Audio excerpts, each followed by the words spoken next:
himigit kumulang sa 500,000 dolyares, So 500,000 amounting US to dollars. in peso.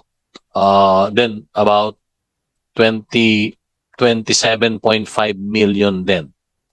Paano nangyari yun? Kayo ba'y nagbabayad? Ang sagot po niya, alam niyo po, Chairman, nagbabayad kami buwanan sa isang taong nagngangalang Mr. Dennis Cunanan na siyang authorized representative namin ng kumpanya.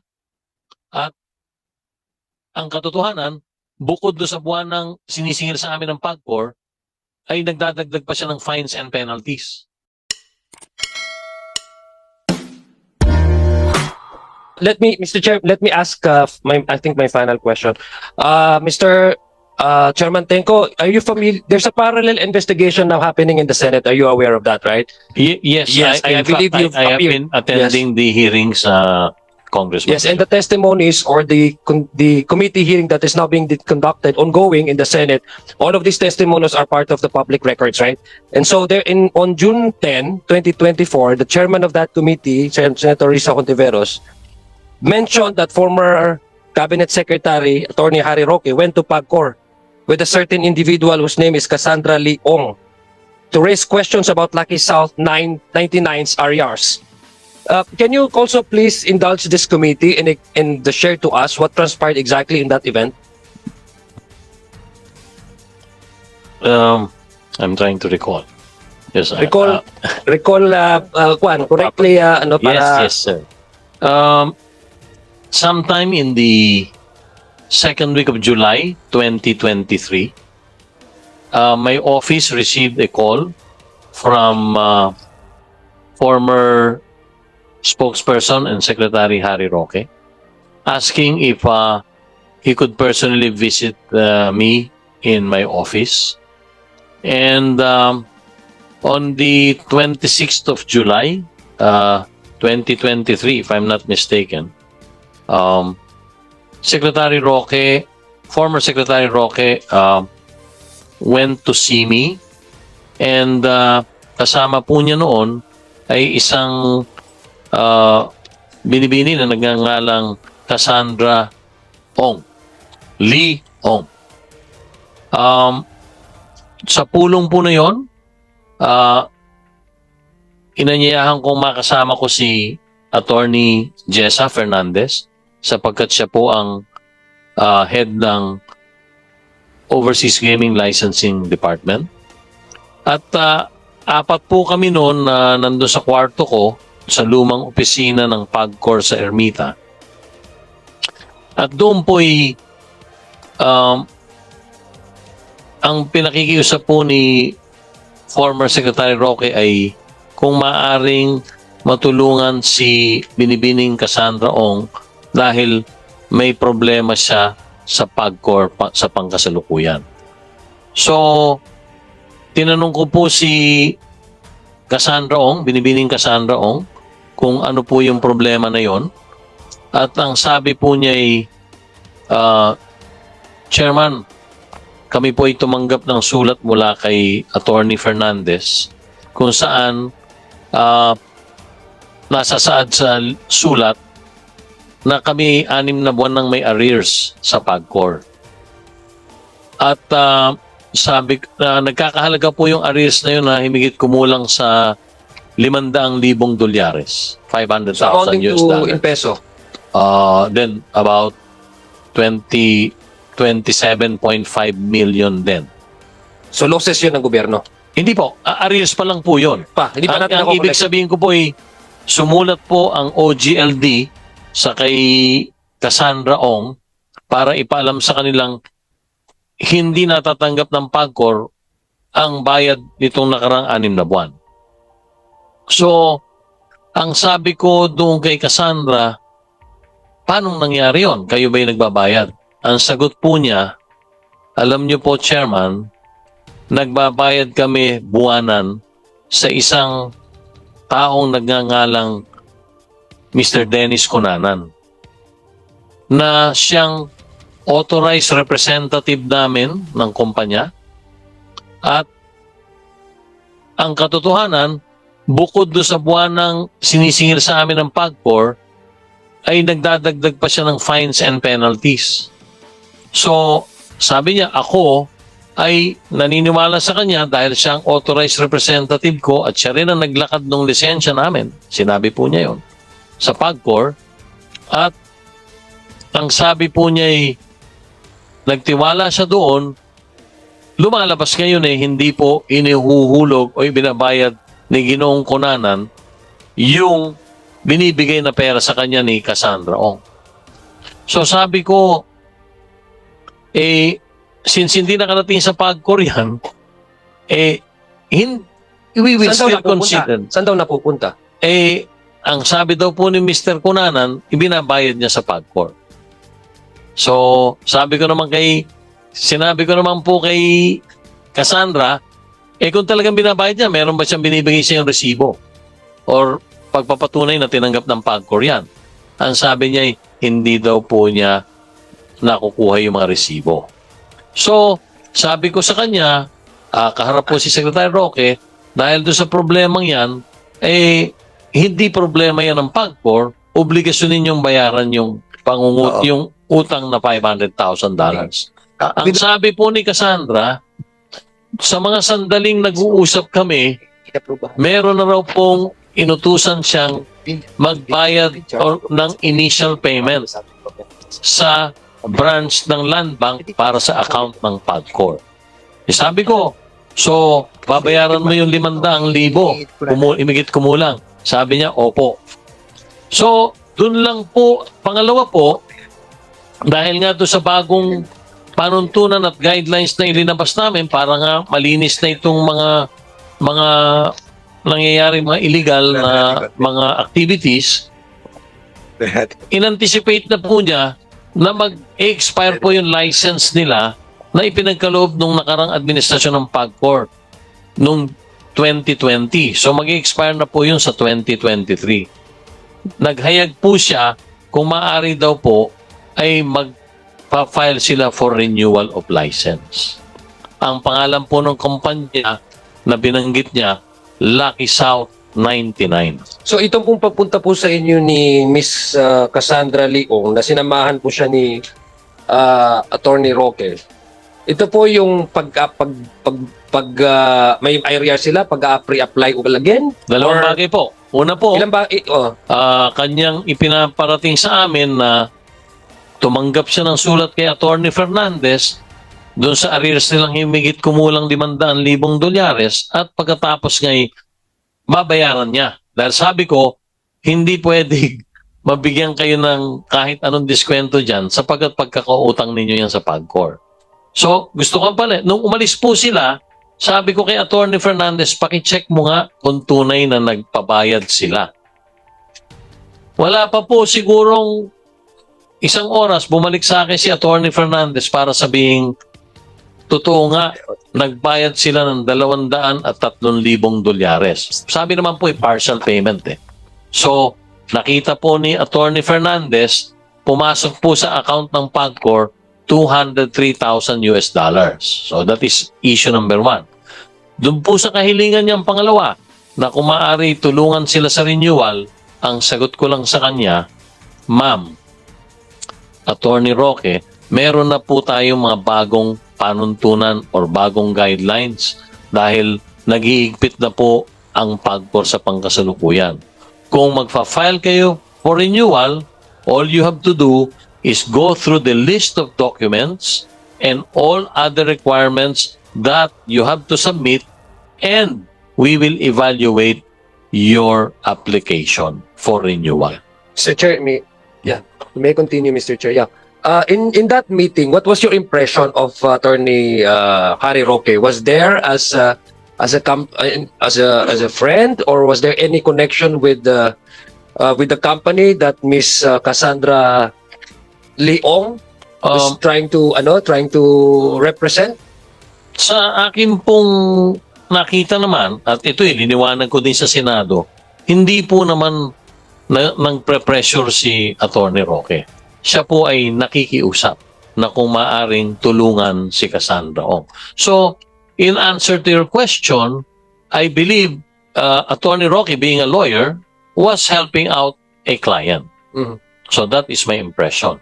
Now, when they submitted their reapplication, Congressman Adjong, part of the new requirements now would be for a company applying to submit their organizational chart and come out with the true beneficial owner.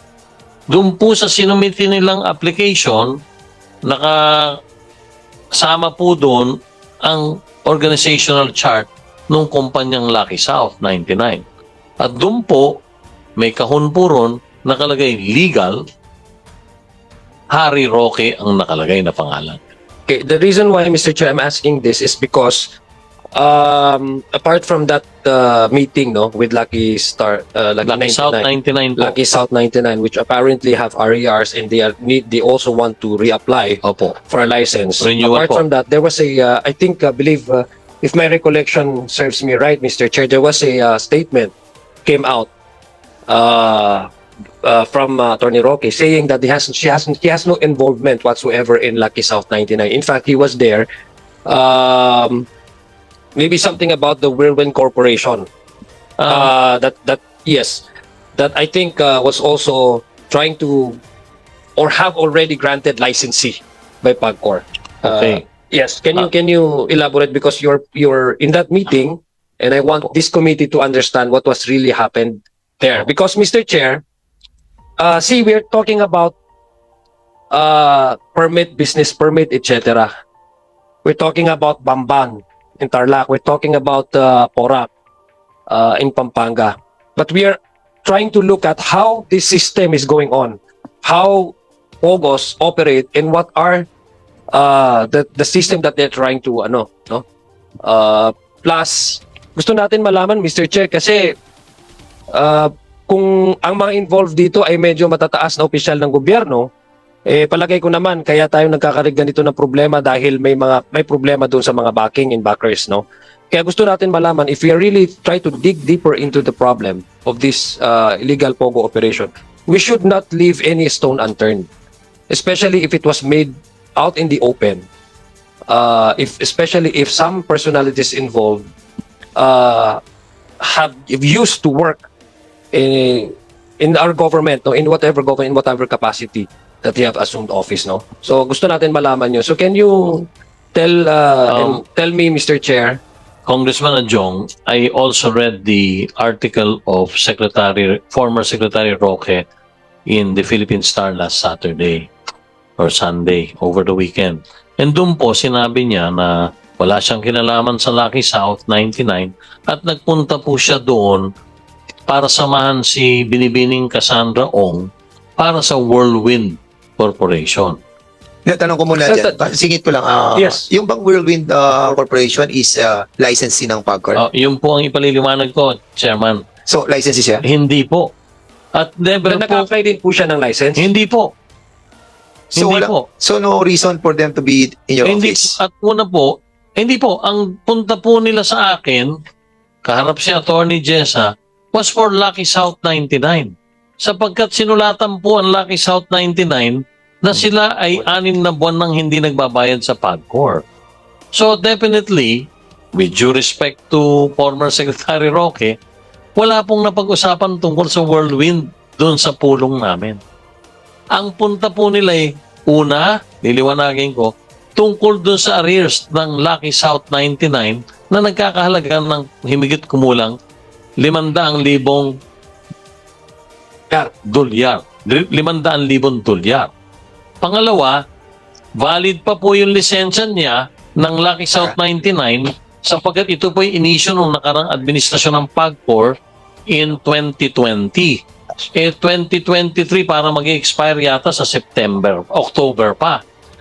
Inabutan po siya ng bagong struktura na ini-implement natin para So hindi daw malinis natin. nakakuha ng lisensya ang Whirlwind. Una po, yung Whirlwind was never in the discussion. Number 2, Whirlwind was never a licensee. Number 3, Whirlwind never applied for a license with PAGCOR. So, in other words, there's nothing to talk about Whirlwind Wala po. because hindi siya licensee Hindi po. at hindi siya nag-apply. Hindi din po. But, no, but, hindi, pero it was not even talk about. During the meeting, hindi po. Kasama ko po si Atty. Fernandez. When was the last time that you have spoken with ano? Aside from the July Una at huling pagkakataon ko po yun, pero matapos po noon, binigay ko po hiningi po niya yung number ni Atty. Fernandez para hindi na raw po ako masyadong maabala. Binigay po namin yung number ni Atty. Fernandez at sila po ay nagko-communicate. Meron pong record dito si Atty. Fernandez sa kanyang telepono na nagpa-follow up. Siguro po, para hindi na second-hand information with your indulgence, Yeah, okay. kung pwede pong Will you be sagutin na ni allowing Atty. Fernandez. Well, since the Chairman Altenco have mentioned about the communication between Attorney Fernandez and the former Secretary Harry Roque after the July 2023 encounter. July 26 po, 2023. I thought that was the last time that you have spoken with each other. But yes, Personally. And Yes. then, matapos po noon, nakuha po niya binigay po namin number ni Atty. Fernandez. Kaya Atty. Fernandez na po siya nakikipag-ugnayan. so can you kindly, are you in, you can give us the details of your conversation, Attorney Fernandez? Yes, sir. After po nun, kasi because of the arrears of Lucky South, they only paid po the partially. So, 203,000 po of the arrears and continuous pa po yung billing nun from July eh. So, tuloy pa rin po nila na tinatapos po yung payment po nila for the arrears. So we cannot really, aside from payment of the arrears as well as the completion of the requirements for the new license, kaya tuloy-tuloy pa rin po yung evaluation. And then I received lang po a follow-up starting Feb 1, 2024, asking po for the lacking documents to be complied with. And then I sent po the lacking documents via Viber, to which he replied, salamat po. And then, sumunod po, March 11 na po, 2024, and then ini-inform niya po ako that they retained a lawyer to do the AMLC requirements. Then April 24 and 26. Wait lang. Anong AMLC po, ma'am? Sorry, medyo Apa. mahina ako sa mga acronyms eh. Amla. Apo. Isa po, kasama po kasi sa requirements natin yung sa AMLC, so they have to secure a lawyer related to AMLC. And then for 2 times po, I missed po calls, April 24 and 26. And then May po,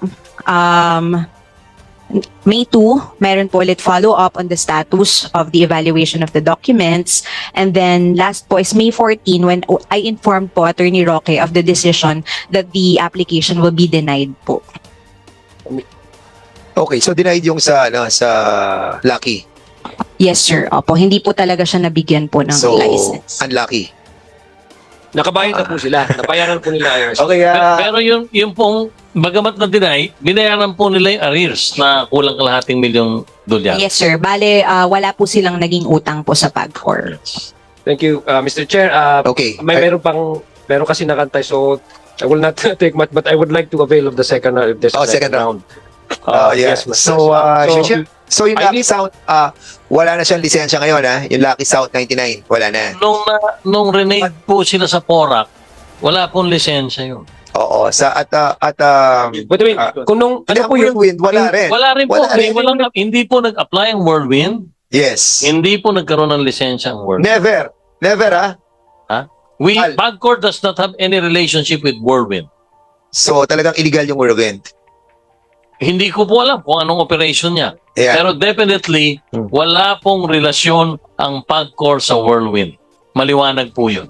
Okay. I wish na, So in other words, most likely, baka naman yung sa, baka yung mga different members ng PAGCOR ang nagko-communicate sa kanila.